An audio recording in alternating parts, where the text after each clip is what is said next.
Góðan daginn, góði bæjarfulltrúar, bæjarstjóri og forstöðumaður stjórnsýslu sem hér í fundarsal bæjarskrifstofunnar á Reyðarfirði. Ég býð ykkur velkomin til 334. funda bæjarstjórnar Fjarðabyggðar og segja hann settan. Fundurinn tekin upp og streymt í beinni útsetningu á heimasíðu Fjarðabyggðar. Ég óska í upphæfi fundar að leita afbrigða frá boðaðri dagskrá til þess að taka inn til staðfestingar deiluskipulag Norðfjarðavegar og nágrennis að ganga muna á Eskifirði. Og ef enginn hreyfir við því andmælum, nei, svo virðist ekki vera, þá verður þessi liður lagður fram til samþykkis undir almenn mál. Hér á dagskrá í dag eru fundargerðir bæjarráðs númer 754 og númer 755 og þær verða bornar upp saman til samþykktar ef enginn veitir því andmælum. Svo virðist ekki vera. Það eru einnig 9 mál undir liðin almenn mál sem eru samþykkt stjórn og fundarsköpun bæjarstjórnar, nefndarskipan í Fjarðabyggð 2022-2026, erindisbréf stjórnar menningarstofu og safnastofnunar síðari umræða, erindisbréf mannvirkja og veitunefndar síðari umræða, erindisbréf umhverfis- og skipulagsnefndar síðari umræða, erindisbréf fjallaskilanefndar síðari umræða, deiluskipulag Dalur athafnasvæði, fjárhagsáætlun Fjarðabyggðar 2023-2026, ráðning bæjarstjóra 2022-2026 og þá að lokum staðfesting á deiluskipulagi Norðfjarðavegar og nágrennis að ganga muna á Eskifirði. En þá göngum við til dagskráar og fyrst á dagskrá eru fundargerðir bæjarráðs númer 754 og 755 og orðið er laust fundargerðir bæjarráðs. Ragnar Sigurðsson hefur beðið orð, gjörðu svo vel.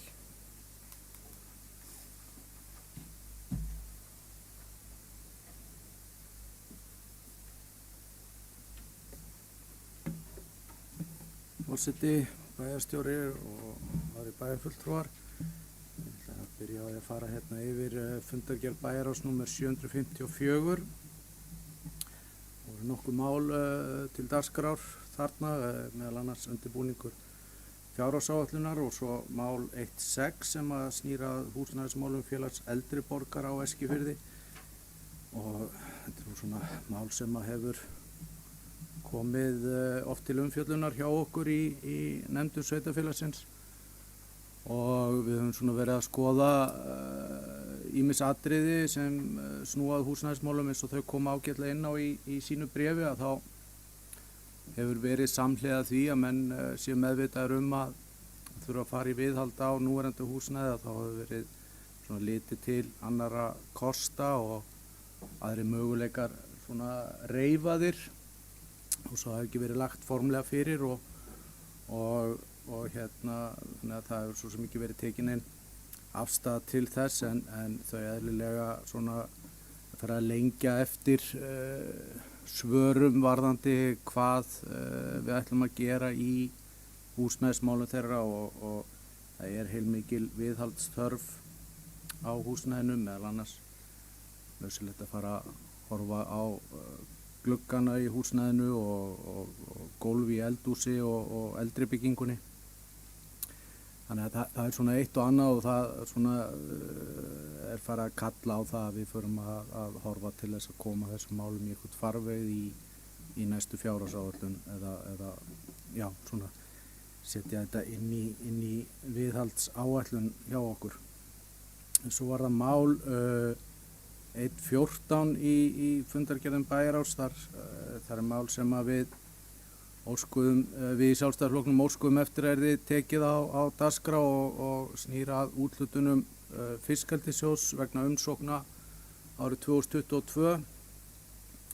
Þetta er athyglisverð úthlutun hjá fiskeldissjóði og veldur sérstökum vonbrigðum að Fjarðabyggð hafi ekki fengið úthlutað í neinum fjármunum í þau 2 verkefni sem að við sóttum í. Það er sérstaklega mikil vonbrigði þar sem ekkert sveitarfélag hefur jafn umfangsmikið sjókvíaeldi skipulagt í sínum fjörðum eins og við hér í Fjarðabyggð. Og þessi aðferðafræði sjóðsins að úthluta til sveitarfélaga sem eru með sjókvíaeldi eftir að mínu mati mjög svona óljósu matsferli á þeim verkefnum sem sóttur og þetta mjög ógagnsætt ferli og þarna lagt mat á umsóknir sveitarfélagana sem að allavega eftir því sem ég hef kynnt mér, allar snúa að einhvers konar innviðauppbyggingum og falla undir eitt eða fleiri viðmið sjóðsins og það má því alveg færa rök fyrir því að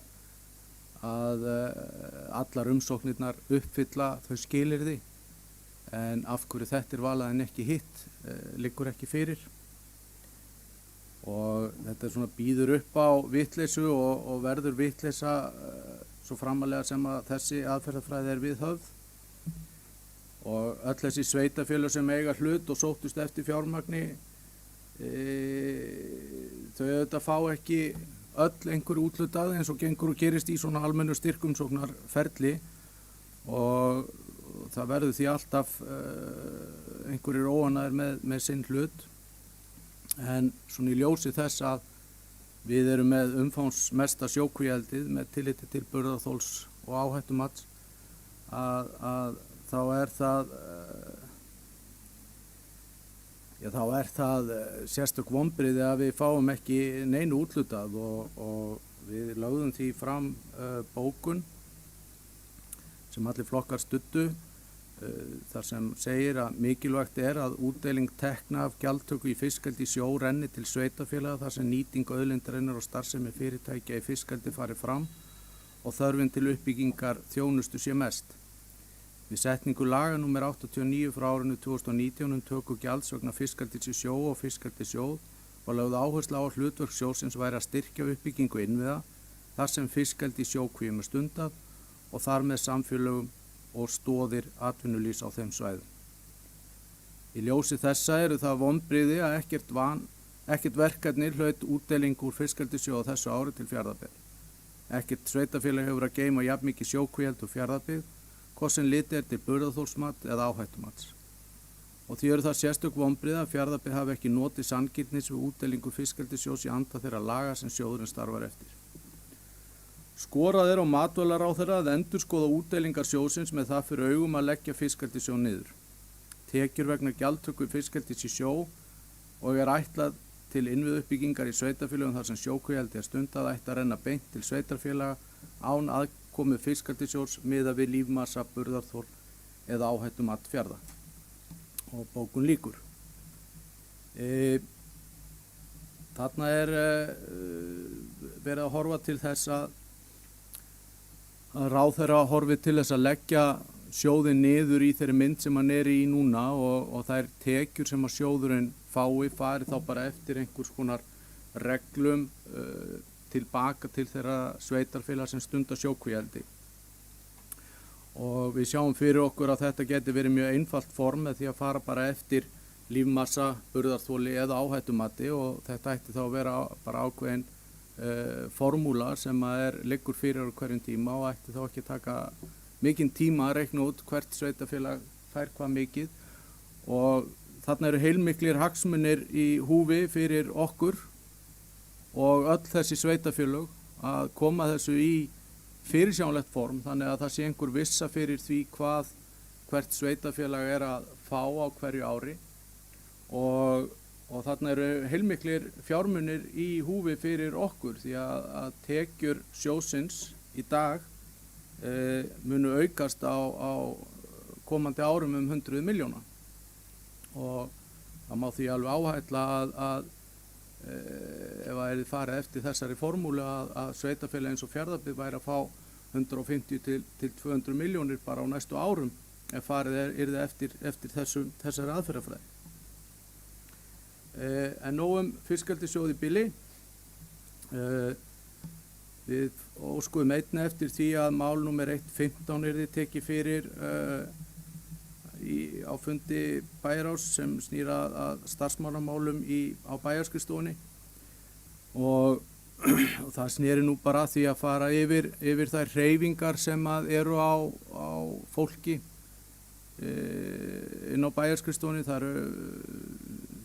Það er ágóð fjöldi af starfsmönnum sem að hætta á næstu dögum og hefur verið ljúka störfum núna nýverið og þarna voru við einfallega að kalla eftir að fara yfir smá yfirlit, að fá smá yfirlit yfir þennan fjölda og hvað stæði til að auglýsa og hvað ekki og fara svolítið svona yfir sviðið, meðal annars með það fyrir augum hvort það væri þá tækifæri til þess að straumlína ákveðnar hluti, straumlínulaga ákveðnar hluti eða hvort að það væri eitthvað tilefni til hagræðingar og þá einnig að fara þá yfir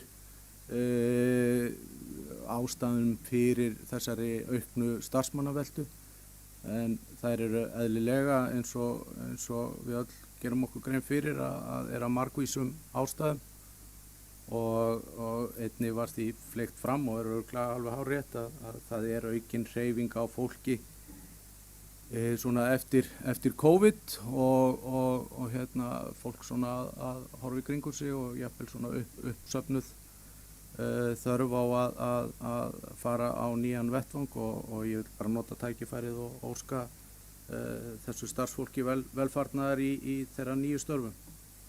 En þá að fundargerð bæjarráðs númer 755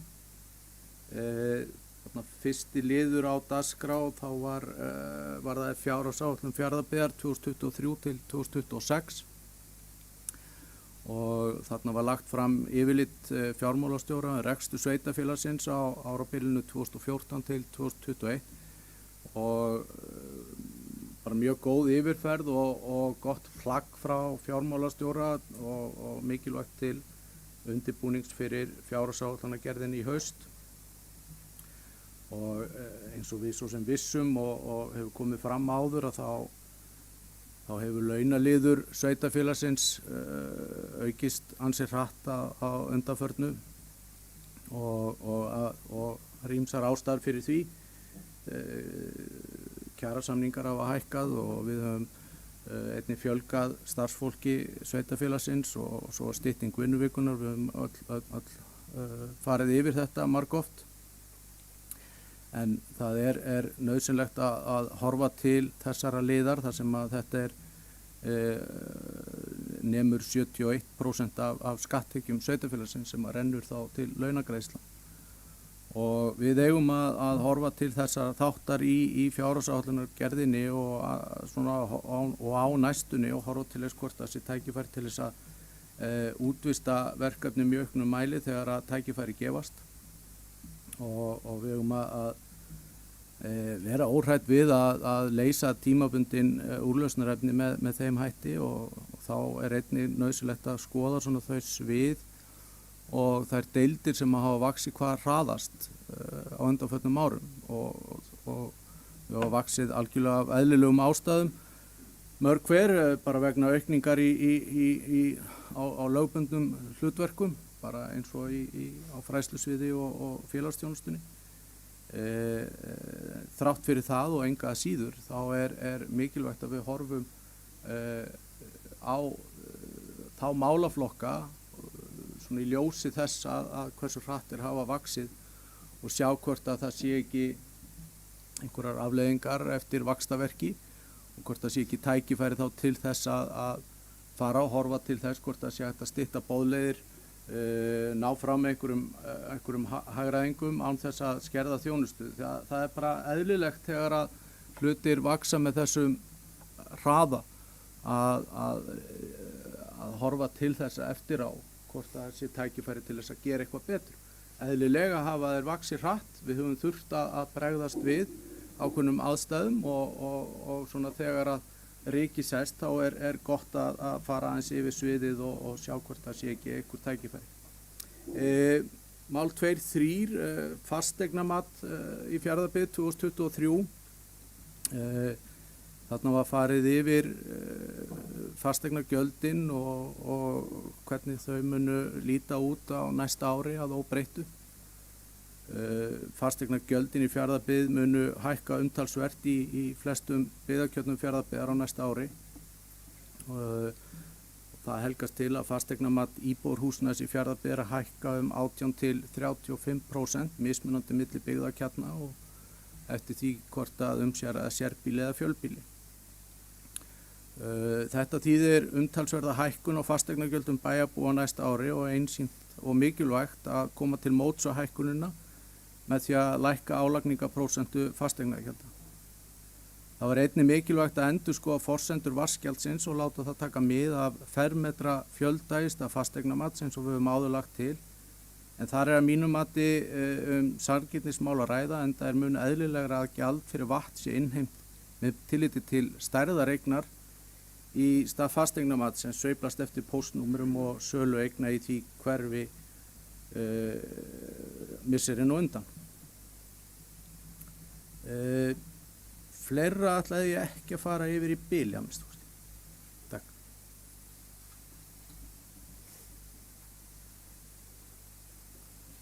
Vill ykkur annar kveða sér hljóð? Já. Stefán Þór, gjörðu svo vel.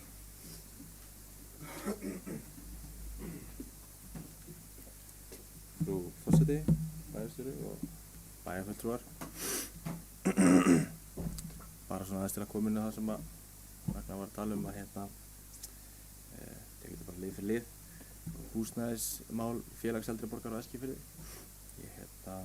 Það rétt, við ræddum þessi mál og það kemur fram í bréfi þeirra það sé kominn tími á að skoða þessi mál betur og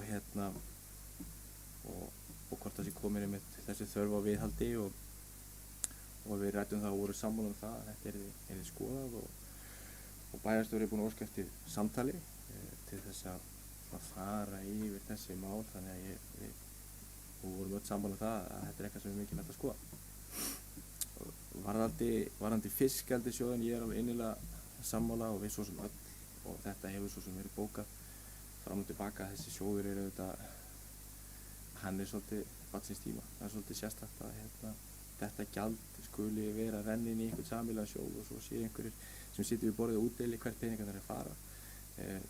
Okkur öllum þykir eðlilegt að þessi í raun og veru verðmæti sem verður til hér á staðnum að þeir sem útdeilt til þeirra sveitarfélaga sem að verðmæti verður til og við fengum auðvitað rökstuðninginn tilbaka köllum eftir honum og eins og Ragnar kom inn á þá var svona aðferðafræðin við matið nokkuð óljóst og það eru auðvitað þessi módel til þess að safna þessa peninga þannig að það nú rétt í staðar.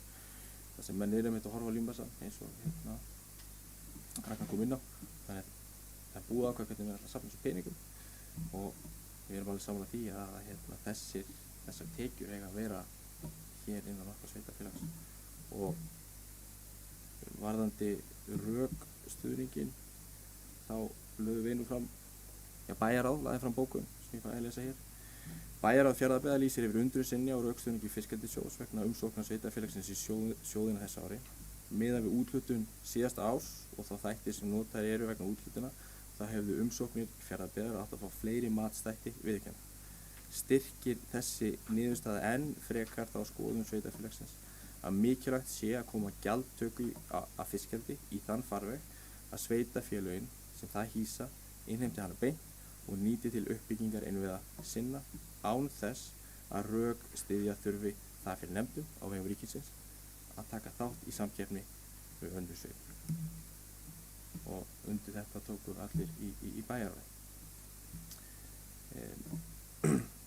Varðandi fjárhagsáætlun Fjarðabyggðar og yfirferð fjármálastjóra, ég tek undir það að þetta var mjög góð yfirferð hjá fjármálastjóra og það auðvitað eins og Ragnar kemur inn á launaliðurinn, hann hefur hækkað en fyrir því eru eðlilegar skýringar og af því að það komið inn á áætlanagerð næsta árs þá munum við auðvitað sýna ábyrgð þar og þetta verður allt saman skoðað en það þarf auðvitað að vera þannig að það sé án þess að skerða þjónustu.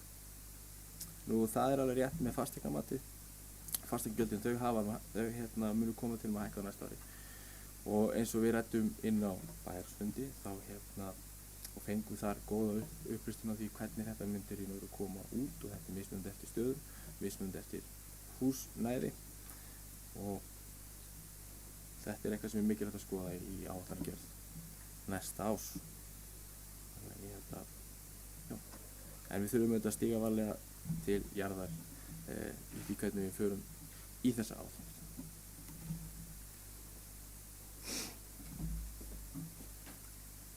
Jón Björn, bæjarstjóri, hefur ákveðið að hver sér til hljóðs. Forseti, þá ákveða með hljóðs aðeins undir fundargerðum bæjarráðs, líkt og ætlum ekki að endtaka það sem hér hefur sagt fiskeldissjóð, hjartanlega sammála því sem hér hefur komið fram og svo sem gert, við höfum oft rætt það að vera mikil samhugur í okkur með það hversu mikil tímaskekkja þetta þegar menn að tala verðmæti og beina tekjustofna. En ég ætla bara aðeins að koma inn á 2 liði hérna sem svo sem annan hefur aðeins verið komið inn á en hinn ekki kannski, þannig bara aðeins til upplýsingar í sambandi við undirritun á samningi vegna Norðfjarðarflugvallar sem í fundargerð númer 755, rekstur Norðfjarðarflugvallar eins og með þekkja þá hefur verið nokkuð æði mörg ár höfum við sem sagt í samkomulagi við Isavia verið með reksturinn á Norðfjarðarflugvalli gegn greiðslum þaðan, þá séðum flug leiðsögn, eins og kallað að þessum starfsmenn okkar vegum hafa fengið nám hjá Isavia í flugleiðsögn í tengslum við sjúkraflugið náttúrulega, við okkar markmið að hefur verið yfirlýst stefna Fjarðabyggðar, við höfum lagt gríðarlega áherslu á Norðfjarðarflugvöll til þess að styrkja heilbrigðisþjónustuna okkar, styrkja umdæmissjúkrahúsið, til þess að lágmarka það að hér sé fólki keyrt fram og tilbaka, fyrst til greiningar og sjúkrahúsið og svo aftur upp þá á flugvöllina á Egilsstöðum, heldur að þessi möguleiki náðu náttúrulega þessum áfang á sínum tíma í góðri samvinnu við fyrirtækin okkar að leggja hann bundnu slitlagi til þess að einfalda sjúkravélunum að lenda. Það var ráðað malarvöllur og nýjar sjúkraflugvélar eiga ekki gott með malarvelli lengur og sökum þess hversu kraftmikla þær eru. Og síðan núna náttúrulega þessu framkvæmd sem í gangi núna sem náðist í samstarfi innviðaráðuneytið að koma upp ljósabúnaði á vellinum, föstum ljósabúnaði til þess að hægt sé að lenda í myrkri og hann sé öruggur sem slíkur. Fram að þessu höfum eins og flestir vellir, margir svona minni lendingastæði verið með útkerðum ljósum, svokölluðum ljóskerum. En nú verður komið búnaður í haust sem gerir það verkum að hann búinn eins og aðrir vellir upp á ljós og þá lendingar utan dagsbirtu. En við sem sagt vorum að framlengja samningin á svipuðu nótum við höfum verið með síðust ár, núna til næstu 2 ára við Isavia það að veita áfram flugleiðsögnin að hafa umsjón með flugvellinum. Þeir greiða svo á móti snjómokstur og útköll og fleira og síðan fasta mánaðarlega greiðslu fyrir þetta og þetta svona til þess að við horfum til framtíðar eða til að festa hann í sessi. Aðeins bara í sambandi við fasteignamat svo lið 3 í þessari fundargerð og taka undir þarna við lögðum fram og fjármálaráðherra lagði fram greiningu miðað við þá fasteignahækkun eða þá hækkun á fasteignamati sem nú komin fram eins og menn séð á öllu landinu frá þjóðskrá og menn þekkja svo sem hvernig hugmyndafræðin á bakvið þetta blessaða fasteignamat að það tekin febrúar mánuður ár hvert, sölur í febrúar mánuði og þær eru borðnar saman á öllu landinu og þær móta grunninn að matinu. Síðan fasteignagjöldin eða álagningi sem hvert og eitt sveitarfélag velur og þá fasteigna og þá prósentutölu sem nýta sér í þeim. Það álagningarstöðull sem á að vera ákveðnu bili og við lækkum hann 0,2 punkta í fyrra til þess að koma á móti þessa miklu hækkun því að síðustu ár hefur verið hér eins og svo náttúrulega mjög víða á landinu mikil hækkun verðmætis húsnæðis á svæðinu sem hefur þá áhrif á matinn.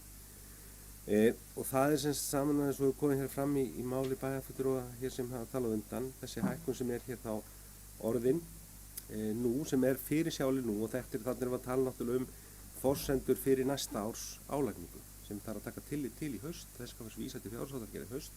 Fyrst þarf að fá náttúrulega bara sundur greininguna, hvernig þetta skiptist á sérbíli og fjölbíli og þið vitið milli íbúðarhúsnæðis og atvinnuhúsnæðis og þetta var mjög góð samantekt í þeim efnum til þess að áttuðum okkur á að því að hér þetta ekki bara einsleitt í Fjarðabyggð, þetta fer eftir póstnúmerum og þá okkar hverfum eins og annars staðar á landinu.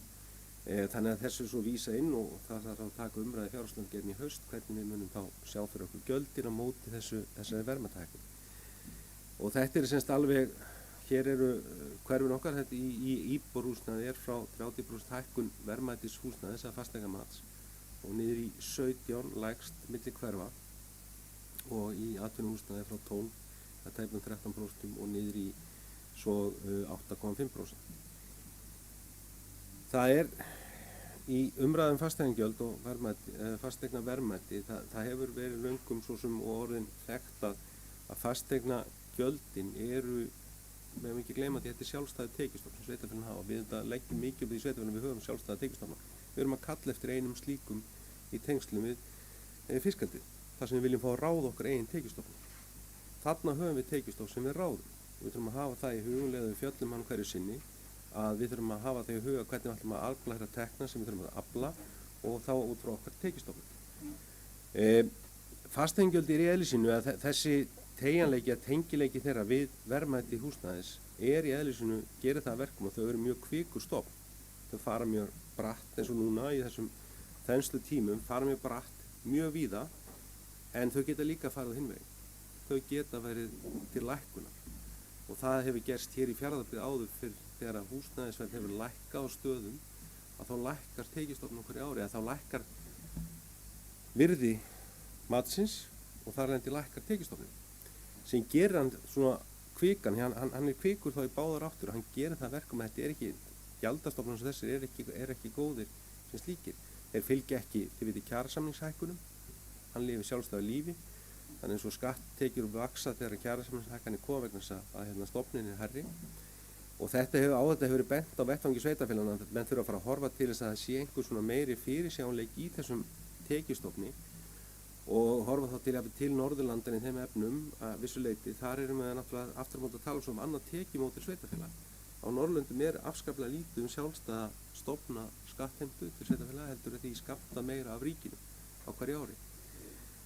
Þannig að þetta sé þá einhvers svona formi eignaskatta. Það er einn möguleiki, þannig að þetta byggja ekki á verðmæta endilega sköpun heldur jafnframt á stærðum og aðra slíku.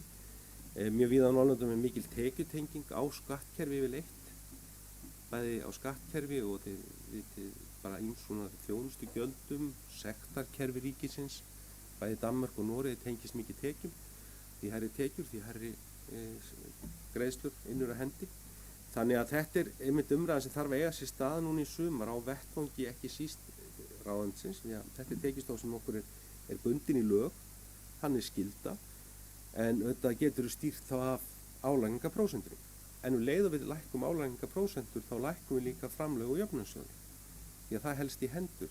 Jöfnunarsjóður sem er svo þetta jöfnunartæki sem er á móti þeim, ég segja þeim muni að búa á höfuðborgarsvæðinu annars vegar í þeirri ákveðnu þeim gæðum sem ákveðin eru þar, sérstaklega verðmæti húsnæðis, sókn, þjónustu og fleira, að þá er jöfnunarsjóður settur upp á móti til þess að jafna aðstöðumenn í íbúalandinu. Ef við nýtum ekki tekjustofn okkar, þá lækkar hlutfallslega jöfnunin sem við fáum á jöfnunarsjóði.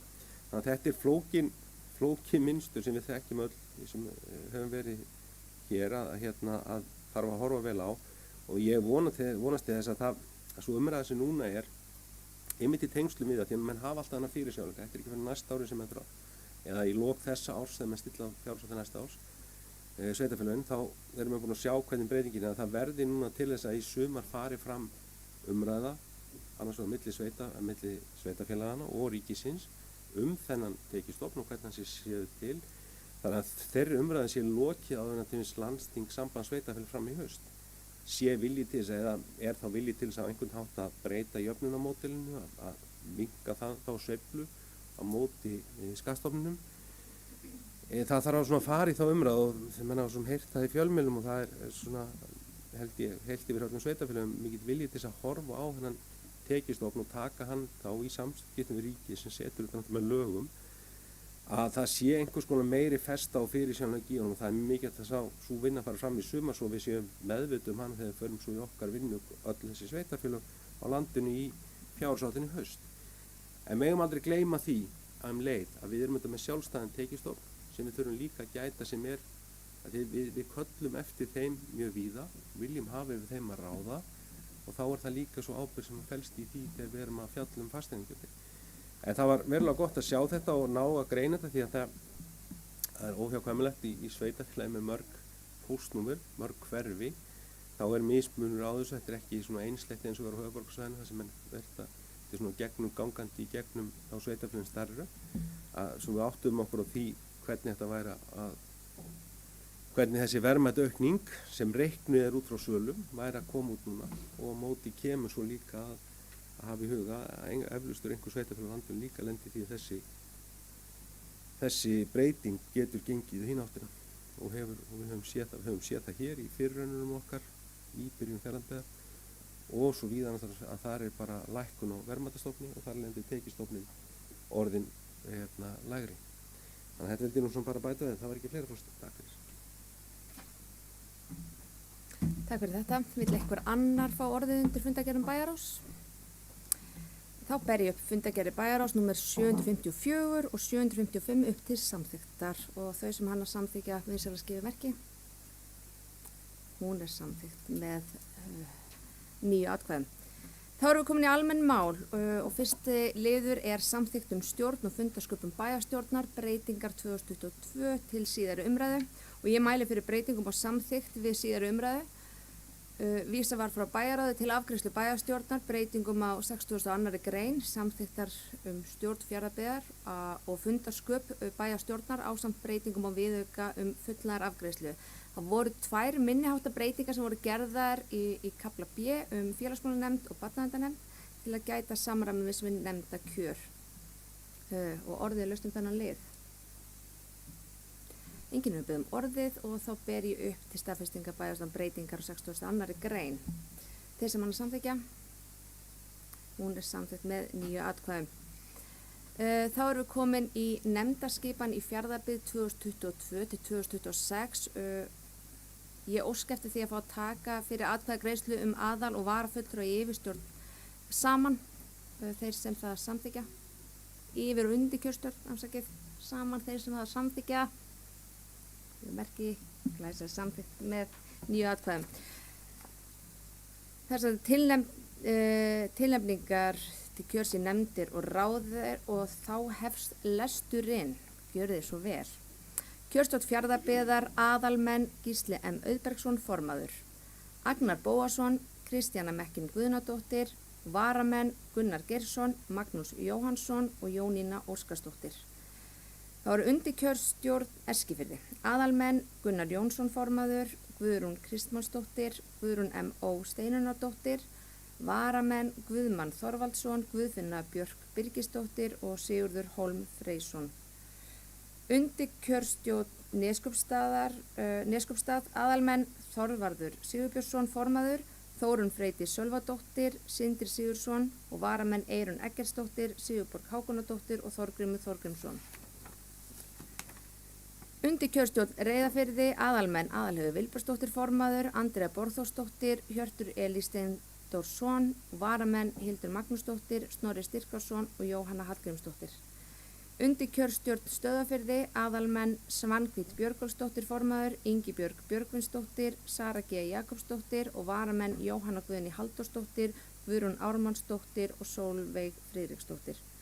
Undirkjörstjórn Fáskrúðsfirði, aðalmenn Steinunn Elíasdóttir formaður, Jóna Petra Magnúsdóttir, Aðalheiður Björg Rúnarsdóttir og varamenn Eygló Aðarsteinsdóttir, Borghildur Hlíf Stefánsdóttir og Berglind Ósk Agnarsdóttir. Undirkjörstjórn Mjóafirði, aðalmenn Sigfús Vilhjálmsson formaður, Jóhann Egilsson, Jóhanna Lárusdóttir, varamenn Sævar Egilsson og Marsibil Erlendsdóttir, Erna Óladóttir. Undirkjörstjórn Breiðdalsvík, aðalmenn Svandís Ingólfsdóttir formaður, Anna Margrét Birgisdóttir, Sigurður Borgar Arnaldsson og varamenn Hákon Hansson, Helga Svanhvít Þrastardóttir og Sævar Sigfússon. Og orðið er laust kjör á yfirstjórn og undirstjórn Fjarðabyggðar kjörstjórn. Og enginn er búinn að kveðja sig hljóðs, þannig að ég legg hann upp til samþykktar. Þeir sem hann samþykja gefa merki, hún er samþykkt með 9 atkvæðum. Þá er komið að því að kjósa aðal- og varafulltrúa í öldungaráði. Og tilnefndir eru Arndís Bára Pétursdóttir og til vara Einar Már Sigurðsson, Ólafur Gunnarsson og til vara Pálína Margeirsdóttir og Árni Helgason og til vara Dóra Gunnarsdóttir. Og orðið er laust aðal- og varafulltrúa í öldungaráði. Enginn hefur kveðið sig hljóðs, þannig að ég ber það til samþykja. Þeir sem hafa samþykja rétt upp hönd.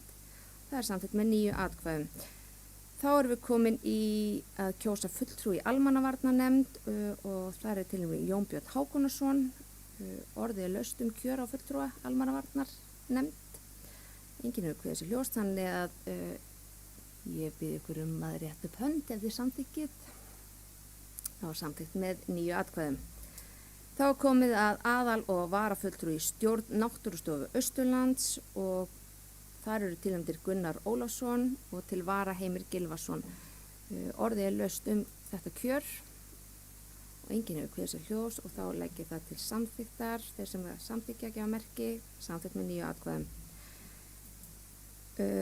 Að lokum er það fulltrúar í fulltrúaráði Eignarhaldsfélags Brunabótafélags Íslands og þar er tilnefndir Jón Björn Hákonarson og til vara Ragnar Sigurðsson. Orðið er laust þetta. Enginn hefur beðið orðið og þá ber ég það upp til staðfestingar og þeir sem það staðfesta og það er samþykkt með 9 atkvæðum. Þá erum við komin í næsta lið sem er erindisbréf stjórnar Menningarstofu og Safnastofnunar í síðari umræðu. Og ég mæli fyrir þessum lið og þetta var vísa frá bæjarráði til afgreiðslu bæjarstjórnar til síðari umræðu og það er erindisbréfið. Það tók engum breytingum frá síðari umræðu til þeirra seinni, þannig að það var líka einnig leitast til ráðgjafa til innviðaráðuneytis sem hafði engar athugasemdir við þetta erindisbréf, þannig að orðið er laust þennan lið. Enginn hefur beðið orðið og þá ber ég upp til staðfestingar bæjarstjórnar erindisbréf stjórnar Menningarstofu og Safnastofnunar. Þeir sem það samþykkja gefa merki og það er samþykkt með 9 atkvæðum. Þá næsti liður og það er erindisbréf mannvirkja og veitunefndar og það er síðari umræða og ég mæli fyrir þessum lið en það var líka einnig vísa frá bæjarráði til afgreiðslu bæjarstjórnar til síðari umræðu og innviðaráðuneyti hafði heldur engar athugasemdir við þetta erindisbréf og það flaug í gegn. Þannig að nú er orðið laust þennan lið. Og enginn hefur beðið orðið og þá ber ég það upp til staðfestingar bæjarstjórnar, erindisbréf mannvirkja og veitunefndar. Þeir sem það samþykja eru 9 og það er samþykkt. Erindisbréf umhverfis- og skipulagsnefndar í síðari umræðu og þetta var vísa frá bæjarráði til afgreiðslu bæjarstjórnar eins og hin erindisbréfin. Það tók engum breytingum frá fyrir umræðu til þeirra seinni og einnig var leitað ráðgjafa til innviðaráðuneytis sem hafði engar athugasemdir og á orðið laust þennan lið. Og enginn hefur beðið orðið og þá ber ég það upp til staðfestingar bæjarstjórnar erindisbréf umhverfis- og skipulagsnefndar þeir sem það samþykja og það er samþykkt með 9 atkvæðum. Að lokum erindisbréfana þá mæli ég með fyrir erindisbréfi í síðari umræðu erindisbréf fjallaskilanefndar og það var einnig vísa frá bæjarráði til afgreiðslu og það tók engum breytingum heldur á milli umræða og orðið er laust þann lið. Og enginn hefur beðið orðið og þá ber ég upp til staðfestingar bæjarstjórnar erindisbréf fjallaskilanefnda og þeir sem það samþykja og það er samþykkt með 9 atkvæðum. Þá er komið að lið 9 og það er deiliskipulag Dalur athafnasvæði og ég mæli fyrir 9 deiliskipulagi en vísað var frá bæjarráði til afgreiðslu bæjarstjórnar deiliskipulagi Dalur athafnasvæði og bæjarráð hefur samþykkt deiliskipulagið í umboði umhverfis- og skipulagsnefndar. Athugasemdafrestur við deiliskipulagi Dalur athafnasvæði er liðin og engar athugasemdir bárust. Orðið er laust þennan lið. Og það hefur enginn beðið orðið og þá ber ég það upp til staðfestingar bæjarstjórnar til deiliskipulagi Dalur athafnasvæði og þeir sem það samþykja og það er samþykkt með 9 atkvæðum. Þá er komið að lið 10 og það er fjárhagsáætlun Fjarðabyggðar 2023-2026 og ég mæli fyrir reglum gerð fjárhagsáætlunar. Hún var vísað frá bæjarráði til afgreiðslu bæjarstjórnar. Reglurnar eru með hefðbundnu sniði eins og hefur verið síðustu ár nema aftast í þeim er tímaáætlun með dagsetningum fyrir árið 2022 og þá er það fjárhagsáætlunarferlið en undanfarin ár hefur við verið byrjuð á vori með fjárhagsáætlunarramman og ferlið hefur verið byrjað en núna út af kosningum þá seinkar þessu þannig að það kemur ný bæjarstjórn og nýja nefndir þannig að það rammarnir koma í ágúst. Það er eina breytingin, annars er þetta bara nákvæmlega eins og síðust ár. Þannig að orðið er laust þennan lið afsakið. Og enginn hefur beðið orðið og þá ber ég upp til staðfestingar bæjarstjórnar reglur gerð fjárhagsáætlunar og þær eru samþykktar með 9 atkvæðum. Svo er það 11. liður og það er ráðning bæjarstjóra 2022-2026 og þar er ráðningarsamningur og hann er lagður fram til staðfestingar bæjarstjórnar og orðið er laust þennan lið. Ok, Ragnar Sigurðsson hefur beðið orðið, gjörðu svo vel.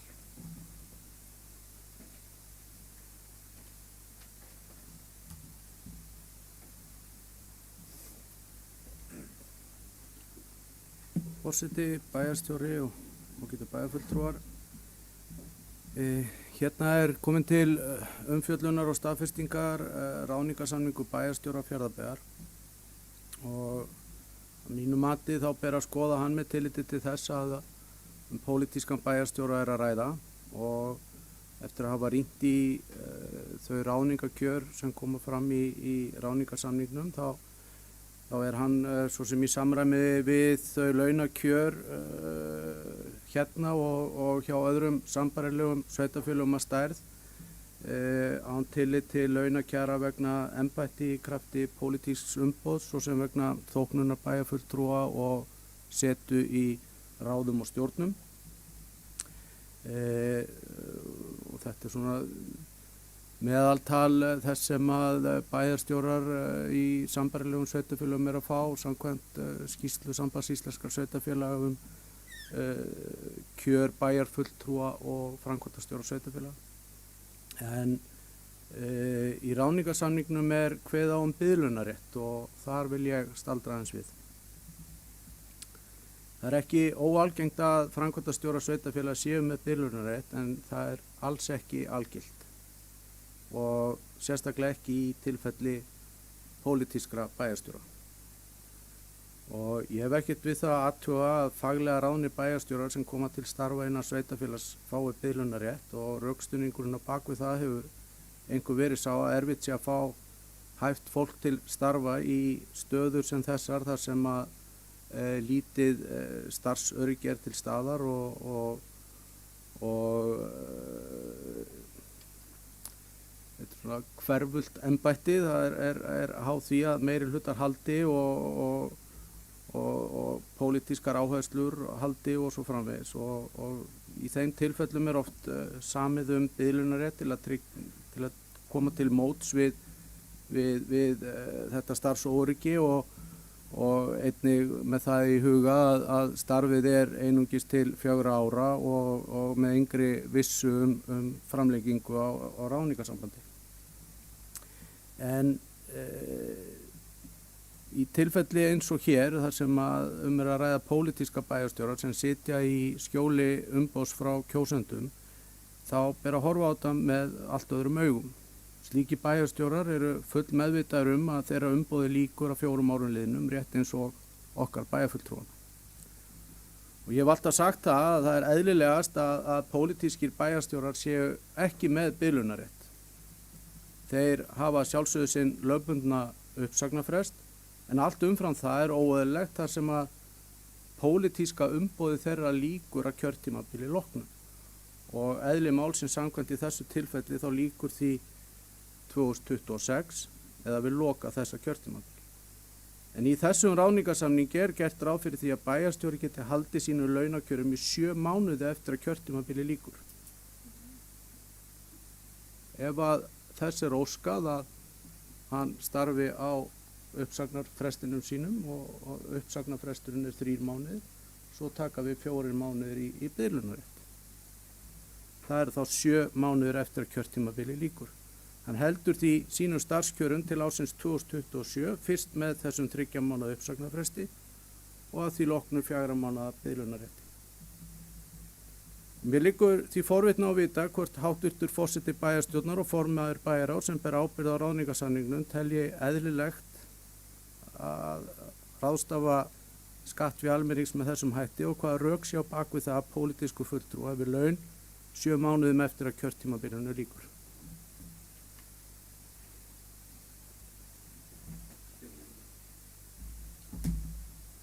Stefán, ég sá að þú varst búinn að kveða ljós. Gjör svo vel.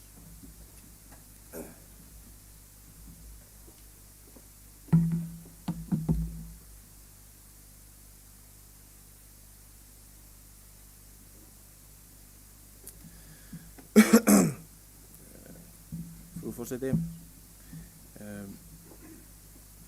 Varðandi ráðningarsamning bæjarstjóra, eins og að koma inn á þá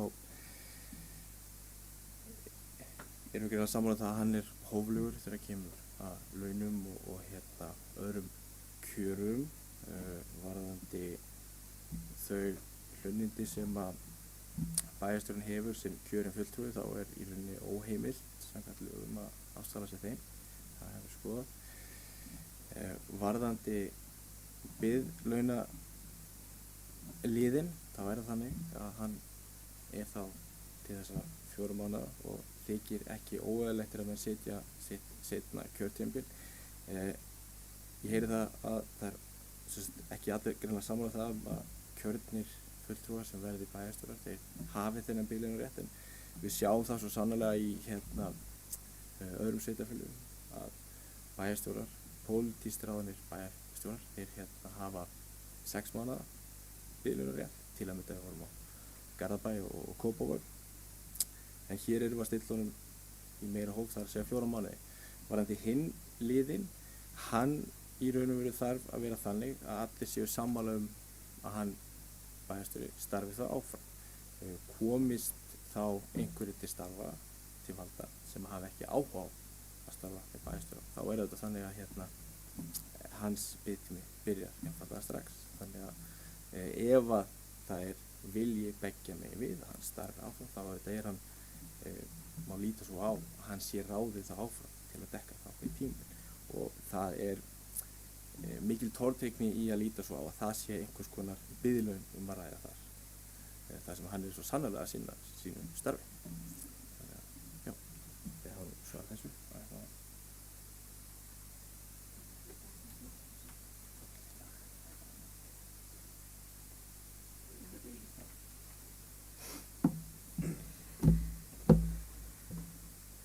Já, ætlar einhver annar að kveða sér hljós undir þessum lið?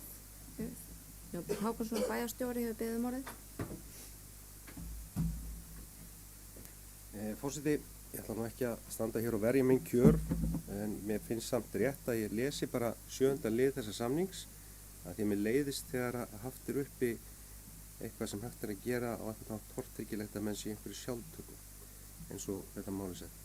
Öðleit tjá mig ekkert kjör mín, ég skil það á því getur verið skoðan að þau séu að há, og það bara eins og hvers eins, við horft til annara sambærilega sveitafélaga og öðru leit en bara því sem tengi setu í bæjarstjórn sem maður má lögum samkvæmt ekki afsala sér, en öðrum náttúrulega nefndarlögum og slíku sem að sjálfsögðu sem hér innan hús. 7. liður segir svo: samningur þessi gildir til fyrsta fundar bæjarstjórnar afloknum sveitarstjórnarkosningum 2026. Gerur ráð fyrir þegar hann sé að mánaðamótin svona maí-júní, meðan við það að sé kosið annan laugardag. Samningurinn uppsegjanlegur að beggja hálfu með 4 mánaða bilunrétt á kjörtímabilinu og sé þess óskaða bæjarstjóri vinna uppsagnarfrest sem 3 mánuðir, þá framleggist bilunrétturinn það. Mjög sjaldgæft að það sé falli nú meirihluti eða bæjarstjóri sé sagt upp, þá mjög sjaldgæft að þessi beðnum að vinna uppsagnarfrest til miðju kjörtímabili, en sé það þá það móti vinnuframlagi. Fái bæjarstjóri aðra vinnu og sömu kjörum á því tímabili sem að nýtur biðluna, og ég vil taka fram að þessi samningur í nokkurn veginn samhljóða öllum þeim samningur sem við höfum gert árið 2010. Voru ekki inni áður hjá sveitarfélögum almennt, en árið 2010 þegar við réðum þáverandi bæjarstjóra, þá bættum við þessu hér inni til þess, og ég held að þessi nú almennt komið inn í kjarasamninga bæjarstjóra í dag og kjörina fulltrúa enda líka, til þess að afstýra því að menn eru á biðlaunum og fara svo í aðra vinnu strax að menn séu á tvöföldulaunum. Fái bæjarstjóri aðra vinnu og sömu kjörum á því tímabili sem að nýtur biðluna, falla biðlaun niður frá því hann hefur störf í henni. Mismunur á launum skal þó greiðast í hlutfalli af mánaðarlaunum bæjarstjóra sem nýtur á biðlaunum síðast þar sem hann ræður í sig lægra launa. Komi ekki til endurhæfingar bæjarstjóri uppannasta kjörtímabils, semst þessi mánaðamót, menn geta látið mér hreinsa hér skrifborðið bara á fyrsta fundi bæjarstjórnar. Skuldbindast til að vinna alltaf 3 mánuði með nýrri bæjarstjórn sé eftir því leitað og framlengist á gildistími ráðningssamnings sem samræmis við það, og þegar því tímabili lýkur greiðast á biðlaunum. Það engin krafa á það að menn vinni uppsagnarfrest. Það bara ef ný bæjarstjórn óskar þess. Ef ný bæjarstjórn óskar ekki þegar við vinnum, eða sem svo sem bæjarstjóri hvernig sem nýti vinni, þá bara gengur hann út, þá hefst bara biðlaunar rétt að taka. Þannig að það ekki 7 mánaða sjálfkrafa greiðsla. hefur ekki verið í þessu samningi né fyrir samningu þar um. Fyrir bæjarstjórar hafa unnið, stundum fyrir óskað eftir að vinna í 1-2 mánuði.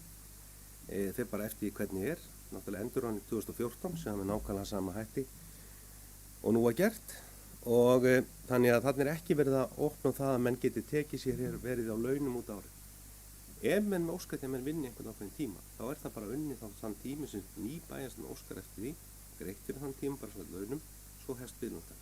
Ef ekki óskað því að bæjarstjórn skilji vinnuna þá bara gengur hann út, fer á sín biðlaun og uppsagafresturinn fellur niður. Það líka ástæða þess að biðlaunaréttur settur inn í kjör bæjarstjórn. Af því að þetta eins og kemur fram, þetta til 4 ára, getur svona bara verið búið á morgun, það veit enginn, menn þekkir dæmi þess. Mikið það á öðru kjörtímabili og sumstaðar sýnist mér nú á fyrsta kjörtímabilinu meðal annars hjá kjörnum bæjarstjórum eins og í Garðabæ, Kópavogi, sem dæmi, eru 6 mánaða biðlaun, en það er oft horft til þess á öðru kjörtímabili. Við ákváðum fara ekki þá leið, þetta horfa til þess að vera 4 mánaða biðlaun og svo þessi ráðningu uppsagafrestur, en það engin skylda vinnan og ef maður vilja ekki með vinnan, þá fellur það niður. Bara þess að segja sagt. Öðruleiti ætla ekki að tjá með þennan samning því að það svo bara fólks að hafa á því skoðun. Takk fyrir. Vill ykkur annar kveða sér hljóð? Já, Ragnar Sigurðsson, gjörðu svo vel.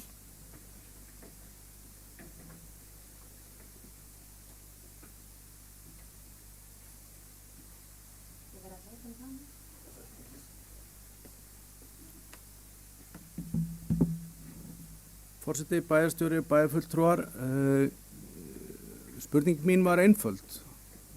Telur formaður bæjarráðs og forseti bæjarstjórnar eðlilegt að pólitískt kjörinn fulltrúi sem að gegni starfi bæjarstjóra sé á biðlunarrétt? Rökin sem að ég fekk hérna áðan að þetta gert svona í Garðabæ, þetta gert svona í Kópavogi og þetta var gert svona í tilfelli Páls Björgvins. Páll Björgvin var eins og ég kom inn á áðan í minni ræðu faglega ráðinn bæjarstjóri. Hann var fenginn hér eftir umsóknarferli og ég kom líka inn á það í minni ræðu að þetta væri ekki algilt. Þó svo þetta sé gert svona í Garðabæ og Kópavogi, þá það alls ekki þannig, hvort sem að menn á fyrsta eða öðru kjörtímabili, að þeir séu alltaf með biðlunarrétt. Þetta ekki einhver lögbundin réttur, alls ekki. Og ég var ekkert að tala uppsagnarfrestin hér á. Það alveg eðlilegt ef aðilar séu með uppsagnarfrest, hann bara lögbundin. En biðlaunarétturinn ekki algildur, það umsemjanlegt. Og það bara þannig ef þið farið yfir skýrslu sambands íslenskra sveitarfélaga á kjörum bæjarfulltrúa og framkvæmdastjóra sveitarfélaga, að þá þetta ekki bein lína þannig að þetta sé alltaf þannig að allir séu með biðlaunarétt og í einhverjum tilfellum 6 mánuði og því sé eðlilegt að í þessu tilfelli sé hann 4 mánuði eða út af því að Garðabæri með svona að þá sé hann með. Það bara engin rök. Ég óska eftir svari aftur. Vill ykkur annar tala undir? Já, Stefán Þór, gjörðu svo vel.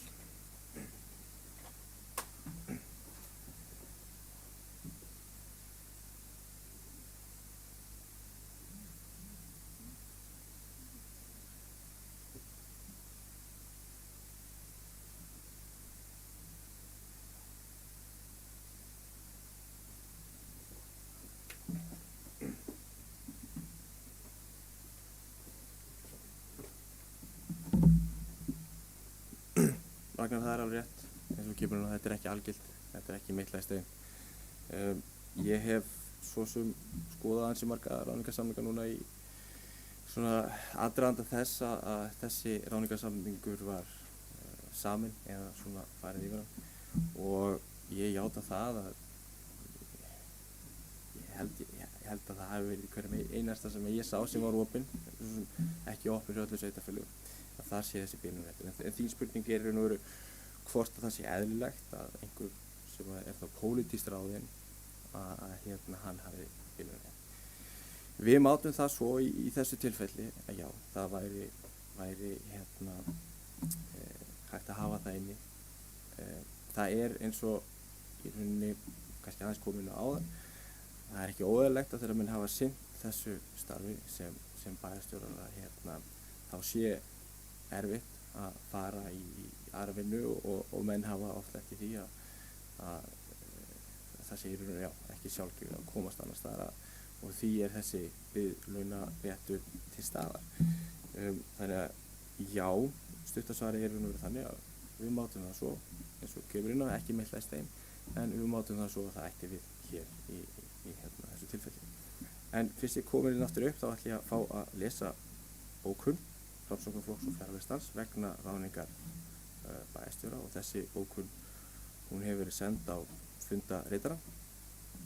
Bæjarfulltrúar Framsóknarflokks og fjarðarlista lýsa yfir ánægju sinni með að gengið hafi verið frá ráðningu Jóns Björns Hákonarsonar í starf bæjarstjóra og óska honum velfarnaðar í störfum.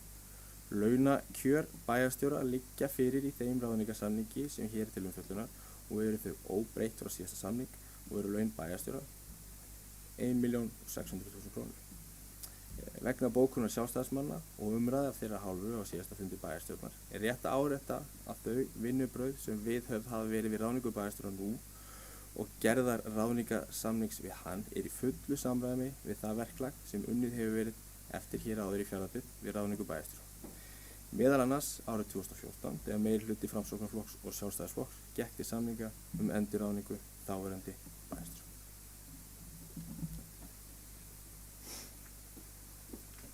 Vill ykkur annar kveða sér ljós ráðningu bæjarstjóra?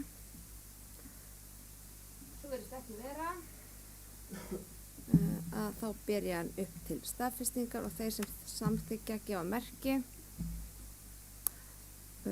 og þeir sem er á móti sitja hjá og þá er hann samþykktur með 5 atkvæðum. Næsti liður er deiluskipulag Norðfjarðarvegar og nágrennis að gangnamuna á Eskifirði og ég mæli fyrir breyttu deiluskipulagi. Bæjarstjórn samþykkti á fundi sínum 7. apríl að auglýsa breytingar á deiluskipulagi Norðfjarðarvegar og nágrennis að gangnamuna á Eskifirði þannig að hluti þess sem nær inn í skipulagssvæði Dals athafnasvæðis verði felldur úr gildi. Frestur til að gera athugasemdir var til 25. maí síðastliðinn og bárust ekki athugasemdir á auglýsingar tíma og deiluskipulagið er síðan vísað til staðfestingar bæjarstjórnar í umboði umhverfis og skipulagsnefndar og orðið laust þennan lið. Og enginn hefur beðið orðið og þá byrjaði upp til staðfestingar þeir sem samþykkja gefa merki og það er samþykkt með 9 atkvæðum. Þá er dagskrá fundarins tæmd og það verður boðað til næsta fundar með dagskrá og sá bæjarstjórnarfundur verður 30. júní og ég þakka fyrir fundarsetinu og segi hér með fundi slitið. Takk fyrir.